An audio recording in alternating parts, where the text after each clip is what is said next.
Hello, I'm George Broufas, Professor of Agricultural Entomology and Zoology at the Democritus University of Thrace. The topic of my presentation is the history of biological control. What is the definition of the term biological control in agricultural production?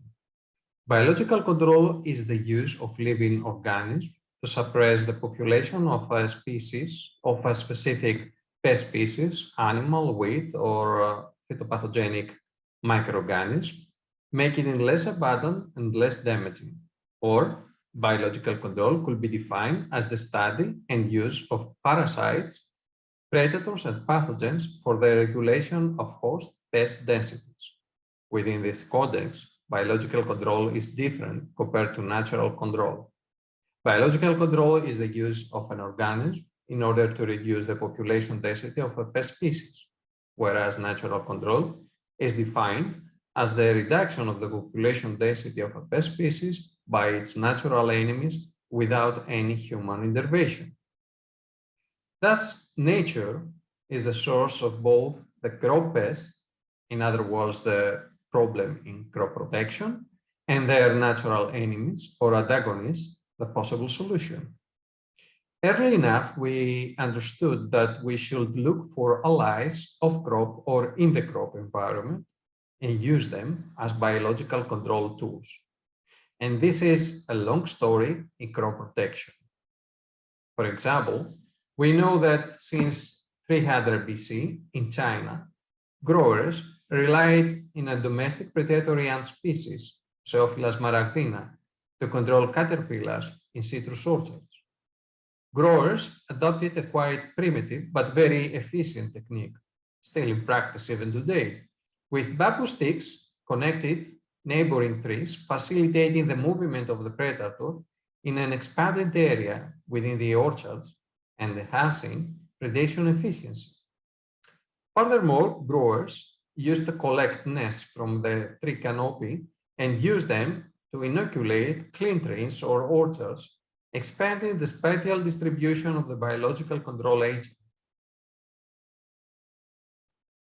Several reports of the possible use of entomophagous insects as potential control agents of pest species were reported in the literature, but in most cases, these hypotheses were not tested in practice until an important time point, the history of biological control, which is the use of a coccinellid beetle to control an invasive mealybug in the United States.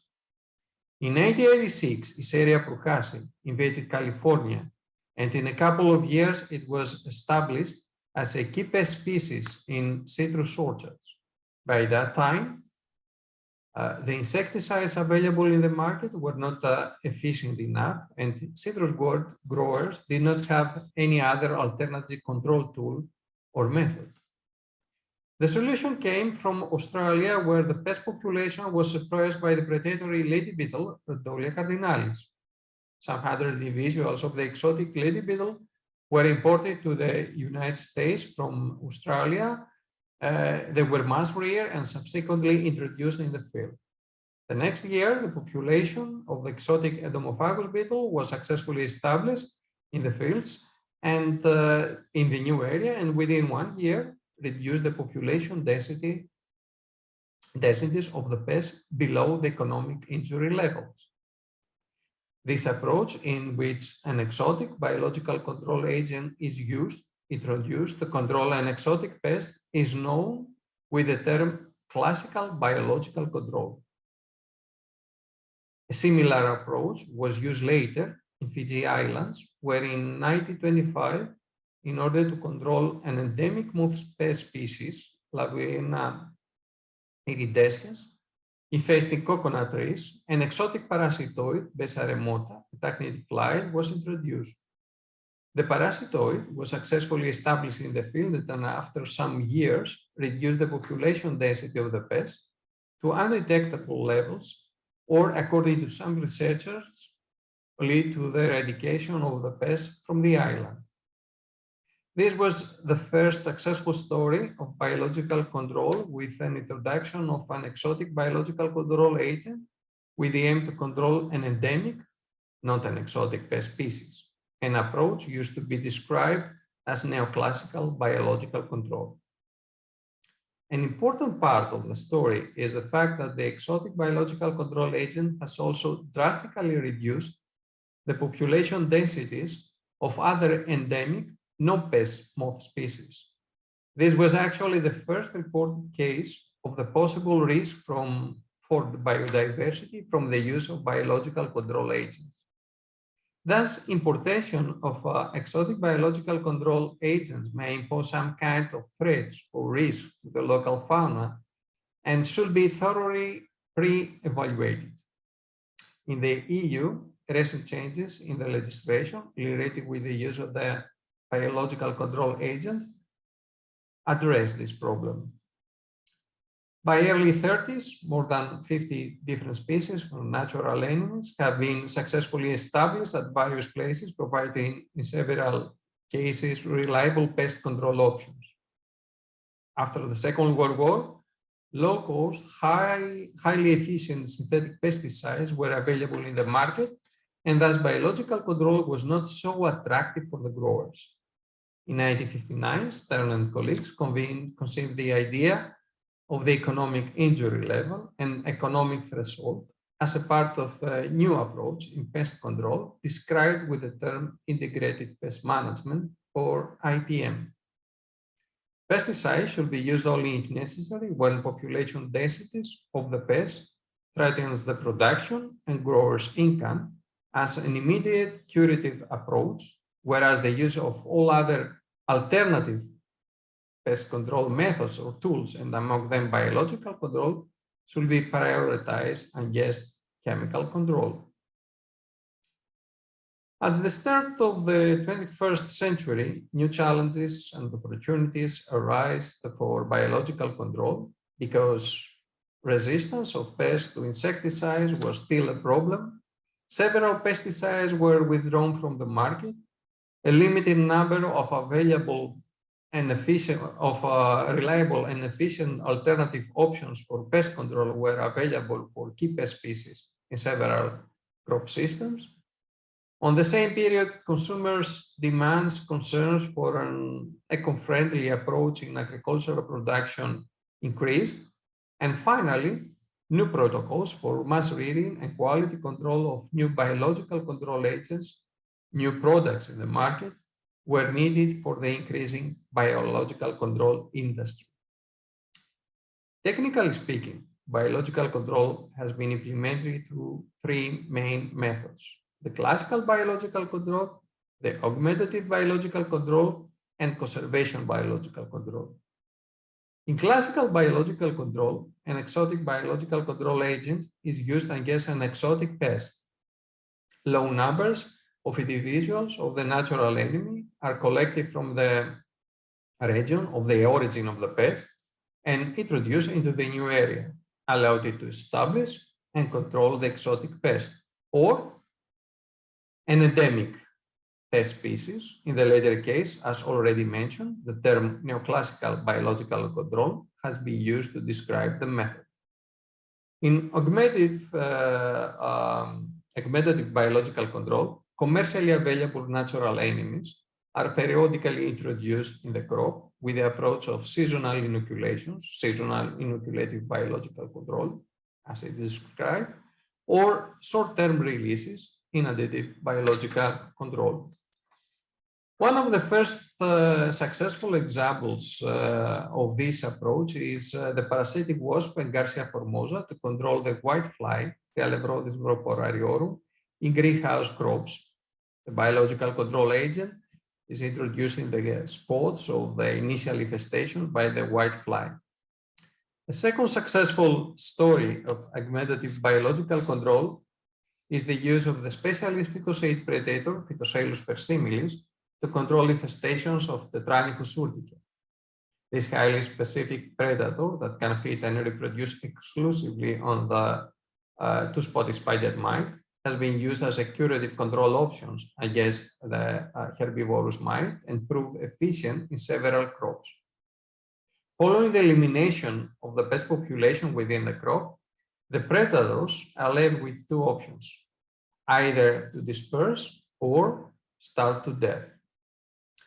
Scarcity of prey or of suitable alternative food sources early in the growing season can be a limiting factor for the early establishment of the biological control agent within the crop as a preventive pest control option. To overcome this problem, different techniques, tools, and approaches are used, sometimes in combination, to support the early establishment of biological control agents and enhance their efficiency to combat pests, and among them, the most important were the pesting first technique, the use of bunker plants, the provision of suitable alternative food sources, or even the use of generalist predators. The pesting first technique was used to facilitate the early establishment of a specialist predator, Phytoceylus persimilis, through the introduction of its prey, the pest species Tetranychus sulpicus. Through this initial provision of a food source, the predator may establish early in the growing season and prevent economic damage by the pest species. The method was quite successful. However, it was difficult to convince growers to introduce the pest in their crop. Thus, soon the method was abandoned. Another approach to facilitate the early establishment and conservation of biological control agents throughout the growing season was the use of bunker plants. Initially, the idea involved a plant species that may host a herbivore as an alternative host or prey for the biological control agent, but not a pest for the main crop. In the example, introduction of potted brassica plants infested by Brevicorine brassicae facilitates the early establishment in a greenhouse pepper crop of a parasitic wasp which can be established and build up its populations on the alternative host, and later in the season, when the main crop is infested by Myzus persicae, move from the potted brassica plants, bunker plants, to the main crop and control the pest. A similar bunker plant system has been successfully used in different greenhouse crops. Barley plants infested by Rovalosibu paddy or Cytobium avenum can support the establishment of the parasitoids Aphidius colemani and Aphidius herbi in vegetables and ornamental greenhouse crops. Importantly, both aphid species do not fit on the main crop, but are suitable alternative hosts for the parasitoids. Bunker plants may also serve as food sources themselves through the provision of pollen and extrafloral nectar to the biological control agent. For example, plants of Ricinus communis provide huge amounts of highly nutritive pollen grains and extrafloral nectar throughout the growing season. Thus, potted plants of Ricinus communis introduced in the corridors of main crop in a greenhouse may serve as bunker plants, supporting the establishment and population build-up of a generalist phytoceid predator released initially in low numbers. In the absence of prey, the phytoceid predator can survive and increase in numbers on the bunker plants and subsequently disperse in the main crop, prohibiting the establishment and increase of pest species arriving later in the growing season. From approximately 120 cases of bunker plant systems used in different crops, 49% was related to biological control of aphid pests, 31 to whiteflies, 8 to thrips and spider mites. Another change during the last decades in the way biological control has been applied in greenhouse crops was the increased use of generalist predators, which may control more than one key pest species. For example, Aviceus sirskii is a commercially available biological control agent of whiteflies and thrips, which may also feed on other pests such as the two-spotted spider mite and Polyphagotarsonemus latus, as well as on pollen from different plant species. More specifically, pollen may support predators during critical periods of low food availability. And in certain crops, the production of huge amount of nutritive pollen over a longer period of time may further facilitate the establishment and population build-up of phytosid predators and established early in the growing season, further enhancing their potential to control pests infesting the crop at a later stage. If pollen is not available by the crop or through a banker plant, then it can be provided by dusting. If a pollen is already commercially available and used by growers to support the establishment of biological control agents in several greenhouse crops. Another alternative food source for phytosid predators are cryptostigmatic mice used in their mass rearing. A slow release system of predatory mice, the sausage system, as a type of a commercially available small rearing units from which the predators are dispersed in the crop for a period of some weeks, has been used successfully in several greenhouse crops. But biological control releases were not only limited to phytosid predators. During the last decades, zoophytophagus predators such as Macrolus pygmaeus has been introduced in the market and provide a reliable solution in controlling white flies in crops like tomato. Alternative food sources such as Pest eggs or Artemia yeast have also been used to facilitate the establishment of the biocontrol agent in the crop. Also, phytophagy, though problematic in certain cases, high population of the predator with the absence of prey, may serve as a vaccination technique with the plants exposed to the zoophytophagus predators expressing higher levels of induced resistance to future infestations. In open field crops, biological control focuses mainly on the conservation of established populations of biological control agents, and in some cases, in the introduction of mass-reared biological control agents. Conservation biological control focuses on the provision of shelters and food sources, pollen, nectar, alternative hosts to attract, retain, and enhance the efficiency of established populations of natural enemies, predators and parasitoids, of pests in the field. Among the different tools developed in the context of conservation biological control are the beetle banks, consisting of grass-covered earth banks located in the middle of the field, providing overwintering shelters for generalist predators, carabid beetles, staphyloneeds, and spiders. Furthermore, early in the spring, these plants may also host alternative no-crop pests, prey species, supporting the early population build-up of the biological control agents. Also, the establishment of strips of flowering plants at the field margins or in the crop increases food source availability and attract and retain different biological control agents. For example, strips of Lobularia maritima in lettuce enhance the efficiency of circuit flies, which are biological control agents of aphids. Similarly, the establishment of strips of Phacelia and Phacopirum in vineyards in New Zealand enhance the efficiency of indigenous parasitoid through the increase of food source availability for the adult wasp, which successfully control a moth pest and drastically reduce the number of insecticide spray applications during the growing season.